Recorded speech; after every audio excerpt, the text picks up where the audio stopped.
Martha and I first met, we both seemed to have that same spark, that flicker that you have of, finding the perfect person. It's something special.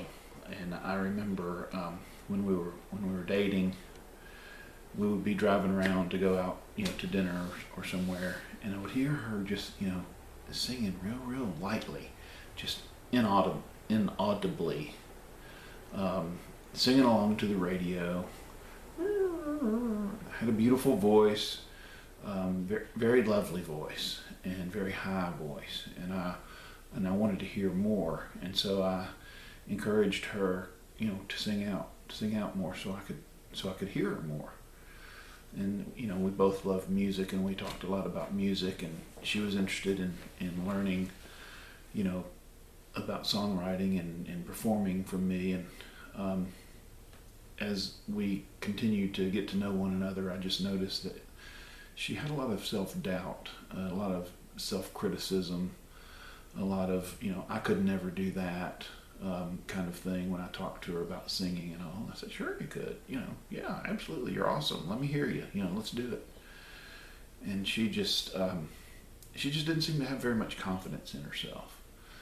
And what I saw was, this beautiful, attractive woman who was amazing, who shared her love unconditionally, who was just very giving and very non-judgmental. She was beautiful, and she was full of smiles and happiness and creativity, much like I was, except for the beautiful part.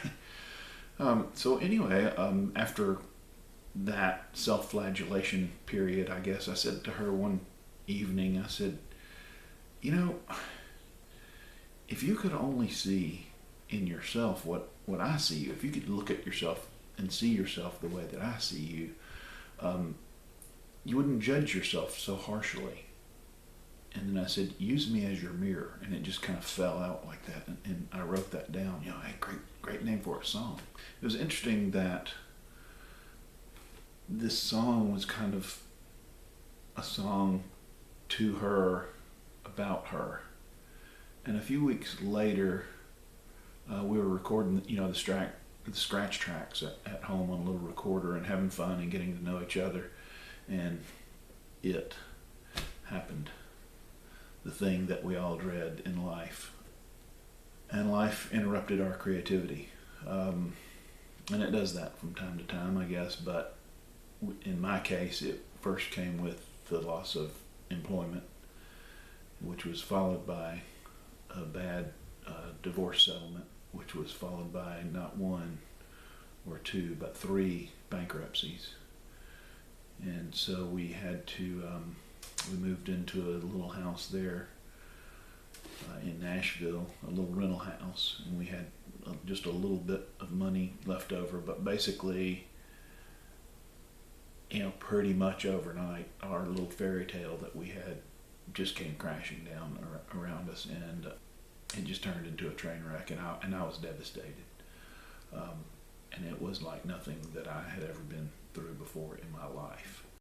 So I remember, basically losing it, sobbing and crying and trying to, catch my breath, and I was just crushed. And in the middle of all that, this down point, this like the worst point in my life, this woman who would come to be my wife said to me, Gary, I would live under a bridge with you. And it just made everything better. It just, like the skies opened up and this angel had shown up to say the exact thing that I needed to hear at the exact time that I needed it, when I was in the worst place of my life that I had ever been. And here's this person who was dealing with her own, depression and her own insecurities, but she had enough to reach out and literally pull me out of the darkest place that I'd ever been in my life.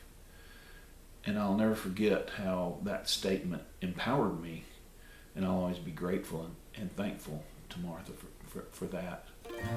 And this song that we went on to record, Use Me As Your Mirror, was no longer about her, it was about us. Let me free you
You know, Wayne Dyer said, "The state of your life is nothing more than a reflection of your state of mind." And that is kind of what this song reminds me of. It just seems to be perfect. If you've ever known anybody that is so down on themselves, maybe some of you that are watching this and listening to this, don't have a lot of self-confidence.